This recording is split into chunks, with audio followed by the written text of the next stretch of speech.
Hello my dear friends, कैसे हो आप लोग। उम्मीद करता हूँ आप लोग अच्छे और स्वस्थ होंगे। आज का ये क्लास प्रीवियस ईयर क्वेश्चन का चौथा प्रैक्टिस क्लास है, जिसमें हम लोग एसएससी, रेलवे और बैंकिंग एग्जाम में रीजनिंग से पूछे गए प्रश्न को सॉल्व करते हैं। अगर आपने इससे पहले की क्लास को नहीं देखे हैं तो डिस्क्रिप्शन में लिंक दिया गया, उस लिंक पर क्लिक करके उस क्लास को भी देख लीजिए। तो आइए हम लोग आज के क्लास को शुरू करते हैं।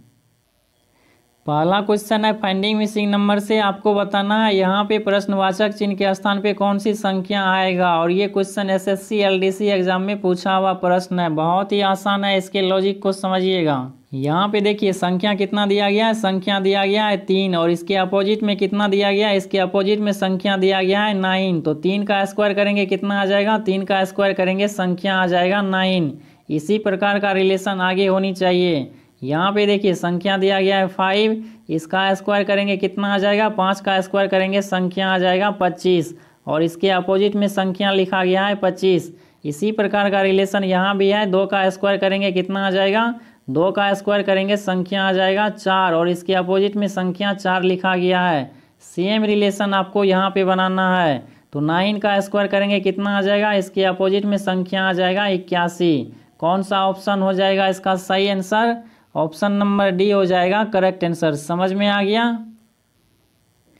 अगला क्वेश्चन है, समानुपात के बाईं ओर दिए गए शब्द किसी संबंध से एक दूसरे से संबंधित है, उस शब्द का चयन करें जो समानुपात के दाईं ओर प्रश्नवाचक चिन्ह के स्थान पे आएगा। आपको यहाँ पे शब्द दिया गया है अशिक्षित, इसके बाद दिया गया है शिक्षा, इसके बाद शब्द दिया गया है रोगी, और यहाँ पे बताना है कौन सा शब्द आएगा। समझिएगा इसके लॉजिक को। जिस प्रकार अशिक्षित लोगों को शिक्षा देकर के उसे शिक्षित किया जाता है, उसी प्रकार रोगी को दवाई देकर के उसे रोग से मुक्त किया जाता है। तो यहाँ पे कौन सा शब्द आ जाएगा, यहाँ पे शब्द आ जाएगा औषधि। ऑप्शन नंबर सी हो जाएगा करेक्ट आंसर। समझ में आ गया। अगला क्वेश्चन है, निम्नलिखित में से उस विकल्प का चयन करें जो अलग या भिन्न प्रकृति का शब्द है। आपको यहाँ पे 5 शब्द दिया गया, इन शब्दों में से आपको अलग शब्द के बारे में बताना है। समझिएगा। टेलीफोन हो गया, टेलीविज़न हो गया, कंप्यूटर हो गया और रेडियो हो गया। इन चारों का इस्तेमाल इंटरटेनमेंट के लिए या फिर मनोरंजन करने के लिए किया जाता है, लेकिन एक्सरे का इस्तेमाल आप इंटरटेनमेंट के लिए नहीं कर सकते हैं। इन 5 शब्दों में से अलग शब्द यही दिया गया, इसलिए इसका राइट आंसर हो जाएगा ऑप्शन नंबर ई। अगला क्वेश्चन है, निम्नलिखित आकृति का अध्ययन करके बताइए कि ऐसे कितने खिलाड़ी हैं जो न तो कलाकार है और न ही डॉक्टर है। समझिएगा। ये जो त्रिभुज दिया गया ये दर्शा रहा है डॉक्टर को, इसके बाद ये जो सर्कल दिया गया ये दर्शा रहा है खिलाड़ी को, और ये जो आयत दिया गया ये दर्शा रहा है कलाकार को। यहाँ तक आप लोगों को समझ में आ गया। इसके बाद आगे समझिए। आगे क्वेश्चन में कहा गया ऐसे कितने खिलाड़ी हैं जो ना तो कलाकार है और ना ही डॉक्टर है। तो इन दोनों के एरिया को आपको इस तरह से क्रॉस कर देना है, इससे आपको कोई मतलब नहीं है। समझ में आ रहा है। इसके बाद समझिए, 25 ऐसे खिलाड़ी हैं जो ना तो कलाकार है और ना ही डॉक्टर है। तो कौन सा ऑप्शन में आपको दिया गया है 25, ऑप्शन नंबर ए में दिया गया है 25, यही हो जाएगा इसका सही आंसर। समझ में आ गया। अगला क्वेश्चन है, वृक्षों की एक पंक्ति में एक वृक्ष दोनों सिरों से 5वां है, तो बताइए कि पंक्ति में कुल कितने वृक्ष है। समझिएगा।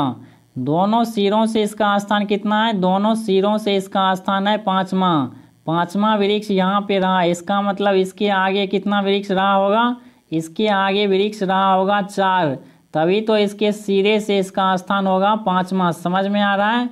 इसके बाद समझिए, इससे पहले भी 4 वृक्ष रहा होगा, तभी तो इसके सिरे से यहाँ से रहा होगा इसका स्थान 5वां। समझ में आ रहा है।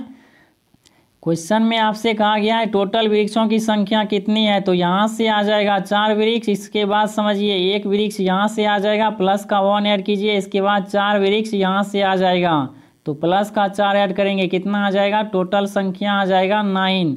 ऑप्शन नंबर ए हो जाएगा करेक्ट आंसर। समझ में आ गया। अगला क्वेश्चन है, मैथमेटिकल ऑपरेशन का समझिएगा। क्वेश्चन है, यदि p बराबर 6, j बराबर 4, l बराबर 8 और m बराबर 24 हो तो निम्नलिखित समीकरण का मान क्या होगा।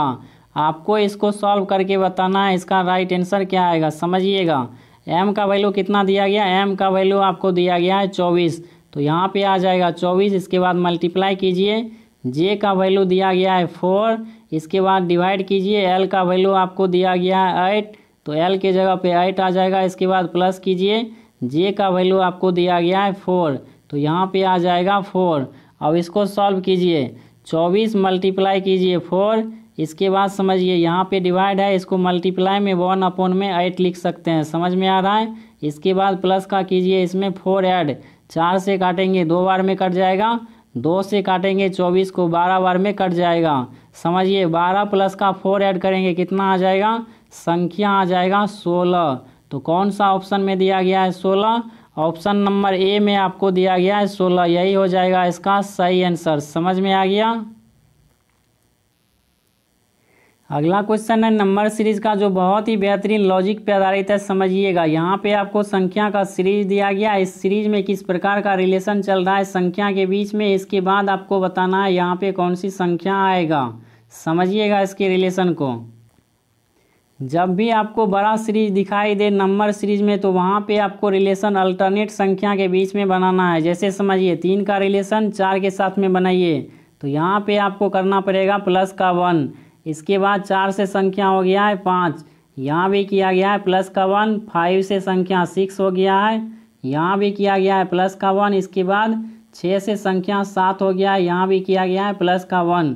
इसके बाद समझिए अगली संख्या है 0, इसका रिलेशन बनाइए 4 के साथ में, तो यहाँ पे आपको करना पड़ेगा प्लस का 4 ऐड।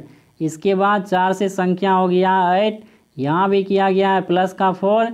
इसके बाद 8 में प्लस का 4 ऐड करेंगे, संख्या आ जाएगा 12। इसी प्रकार का रिलेशन आपको आगे बनाना है। तो 12 में प्लस का 4 ऐड करेंगे कितना आ जाएगा, संख्या आ जाएगा 16। तो कौन सा ऑप्शन में दिया गया है 16, ऑप्शन नंबर डी में आपको दिया गया है 16, यही हो जाएगा इसका सही आंसर। समझ में आ गया। अगला क्वेश्चन है कोडिंग डिकोडिंग का। समझिएगा क्वेश्चन है, यदि किसी सांकेतिक भाषा में ABDH को ZYWS लिखा जाता है तो EFIL को कैसे लिखा जाएगा। समझिएगा ABDH को कितना लिखा जा रहा है, इसको लिखा जा रहा है ZYWS। इसके बाद EFIL को कितना लिखा जाएगा ये आपको बताना है।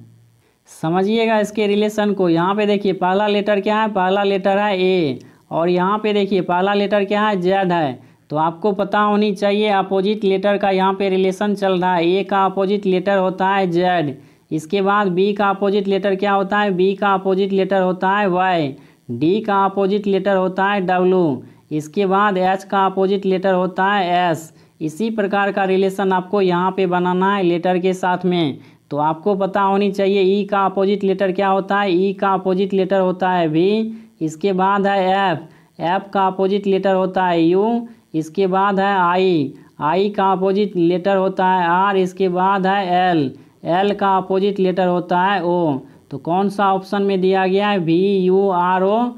ऑप्शन नंबर डी में आपको दिया गया है VURO, यही हो जाएगा इसका सही आंसर। समझ में आ गया।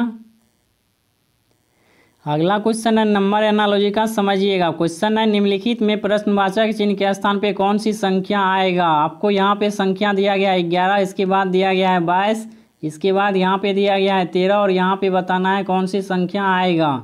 समझिएगा इसके रिलेशन को। पहली संख्या और दूसरी संख्या के बीच में जो रिलेशन है वही रिलेशन आपको यहाँ पे बनाना है।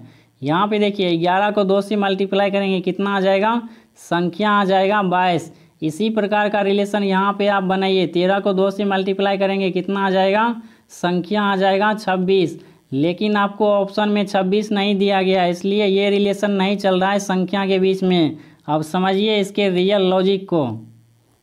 यहाँ पे देखिए संख्या दिया गया 11, 11 में 2 डिजिट है, इन दोनों डिजिट को आपस में जोड़िए कितना आ जाएगा, संख्या के रूप में आ जाएगा 2। इसके बाद आपको मल्टीप्लाई करना है ये जो संख्या दिया गया 11 इसके साथ में, तो मल्टीप्लाई करने के बाद कितना आ जाएगा, संख्या आ जाएगा 22।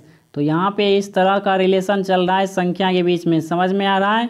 इसी प्रकार का रिलेशन यहाँ पे बनाइए, 13 में 2 डिजिट है, इन दोनों डिजिट को आपस में जोड़ेंगे कितना आ जाएगा, संख्या आ जाएगा 4। इस 4 को आपको 13 से मल्टीप्लाई करना है, क्योंकि यहाँ पे संख्या दिया गया है 13। 13 से मल्टीप्लाई करेंगे संख्या आ जाएगा 52। कौन सा ऑप्शन में दिया गया है 52, ऑप्शन नंबर सी में आपको दिया गया है 52, यही हो जाएगा इसका सही आंसर। समझ में आ गया। इस क्लास में इतना ही। मिलते हैं हम लोग अगले क्लास में प्रीवियस ईयर के बेहतरीन क्वेश्चन के साथ। तब तक के लिए चैनल पे नया है तो चैनल को सब्सक्राइब कर लीजिए ताकि आपको इसी तरह आगे का क्लास कंटिन्यू मिलता रहे।